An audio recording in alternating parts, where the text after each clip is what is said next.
Assalamualaikum warahmatullahi wabarakatuh. Shalom, Om Swastiastu, Namo Buddhaya, salam kebajikan, Rahayu. Perkenalkan, nama saya Vesatia Amanda Widya Putri dengan NIM 81114222088. Saya dari Rombel 2. Di sini saya akan membahas materi mengenai perkawinan kedua tanpa terlebih dahulu membuat perjanjian perkawinan. Mata kuliah Hukum Waris dengan dosen pengampu Profesor Dr. Dewi Sulistianingsih, SHMH. Tujuan pembuatan video ini adalah untuk pemenuhan tugas hukum waris di semester genap ini. Sebelum pada materi perkawinan kedua di sini, saya akan menjelaskan tentang pengertian hukum waris. Apa sih pengertian hukum waris? Hukum waris adalah hukum yang mengatur tentang peralihan harta yang ditinggalkan seseorang yang meninggal serta akibatnya bagi para ahli warisnya. Pada pasal 830 menyebutkan pewarisan hanya berlangsung karena kematian. Dalam undang-undang terdapat dua cara untuk mendapatkan suatu waris, yaitu satu secara ab instanto ahli waris menurut undang-undang. Dalam pasal 832, menurut ketentuan undang-undang ini yang berhak menerima bagian warisan adalah keluarga sedarah baik sah maupun di luar kawin dan suami atau istri yang hidup terlama. Keluarga sedarah yang menjadi ahli waris ini adalah bagi dalam 4 golongan masing-masing, merupakan ahli waris golongan pertama, ahli waris golongan kedua, ketiga, dan golongan keempat. Yang kedua, secara testamenter ahli waris karena ditunjuk dalam wasiat atau testamen. Dalam pasal 899, dalam hal ini pemilik kekayaan membuat wasiat untuk para ahli warisnya yang ditunjuk dalam surat wasiat atau testamen. Lalu materi selanjutnya ialah harta persatuan dalam perkawinan kedua. Persatuan harta perkawinan pada perkawinan kedua dan seterusnya diatur dalam pasal 180, 181, 182, 852A, 902 Junto 128. Pasal 128 ayat 1, setelah bubarnya persatuan, maka harta benda persatuan dibagi dua antara suami dan istri atau antara para ahli waris mereka masing-masing dengan tidak memperdulikan soal dari pihak yang manakah barang-barang itu diperolehnya. Lalu pada pasal 180 dalam perkawinan untuk kedua kali dan selanjutnya pun berlakulah demi hukum suatu persatuan harta kekayaan yang bulat antara suami dan istri sekedar mengenai itu dengan perjanjian kawin tidak diadakan ketentuan lain. Lalu pasal 181 mengatur bahwa suami istri kedua tidak akan menikmati manfaat yang lebih besar dan pada jumlah bagian terkecil yang diterima anak-anak dari perkawinan ke-1. Dan manfaat itu tidak boleh lebih besar dari 1/4 bagian dari harta suami atau istri yang kawin untuk kedua kalinya itu. Lalu berikutnya juga terdapat pada pasal 182 yang berisikan mengatur bahwa suami atau istri yang mempunyai anak dari perkawinan ke-1 dan kawin untuk kedua kali atau selanjutnya tidak boleh menjanjikan keuntungan yang lebih dari apa yang tersebut dalam pasal 181. Berikutnya, pada pasal 852A yang berisikan mengatur bahwa suami atau istri dari perkawinan kedua tidak akan menerima lebih dari 1/4 harta peninggalan dan akan menerima tidak lebih besar dari bagian terkecil anak-anak yang ada dalam perkawinan pertama.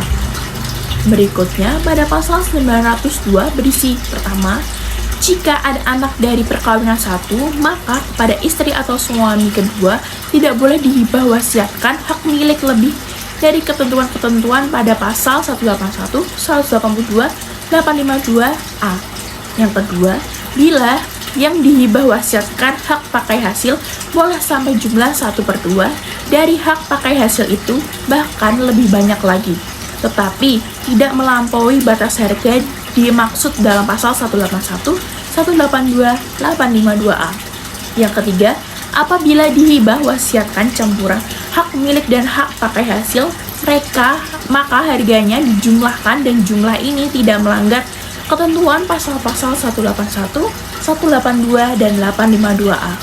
Berikutnya contoh pada bagian istri kedua.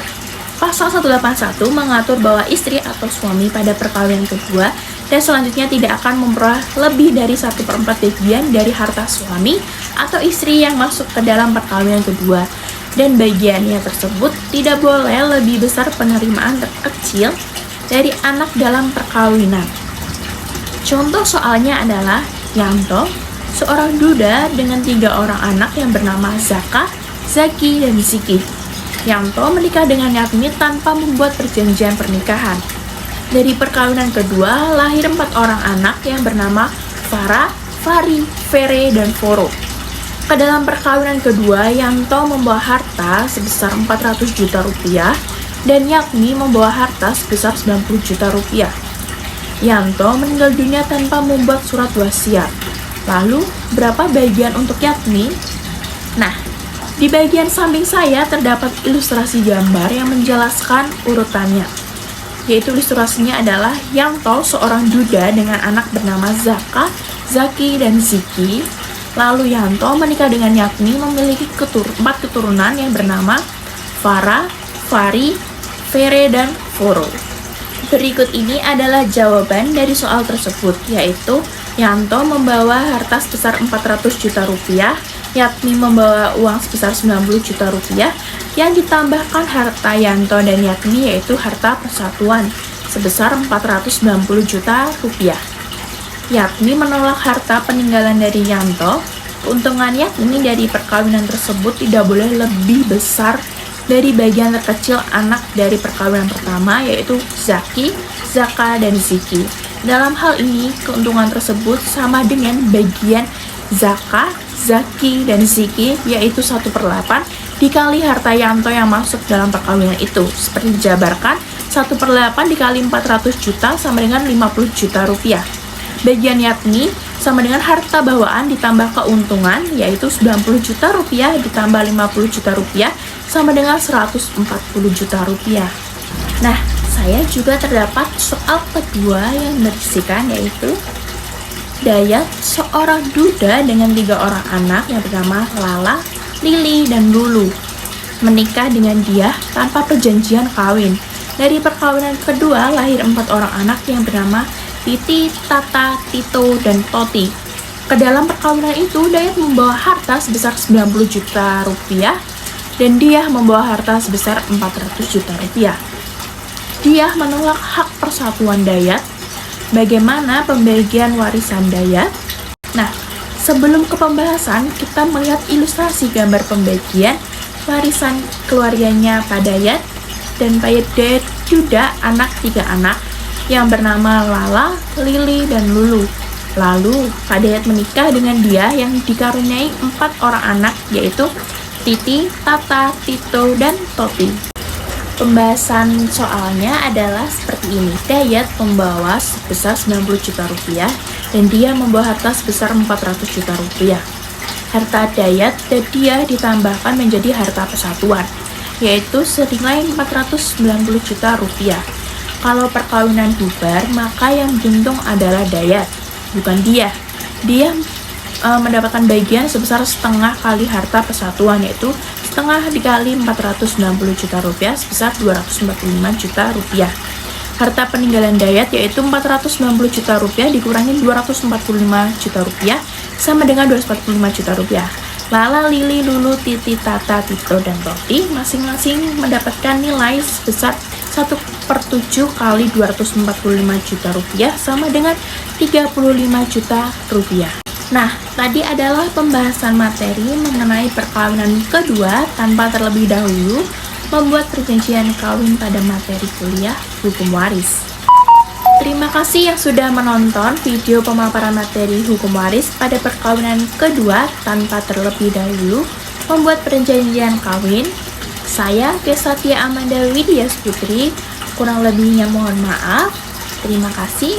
Wassalamualaikum warahmatullahi wabarakatuh.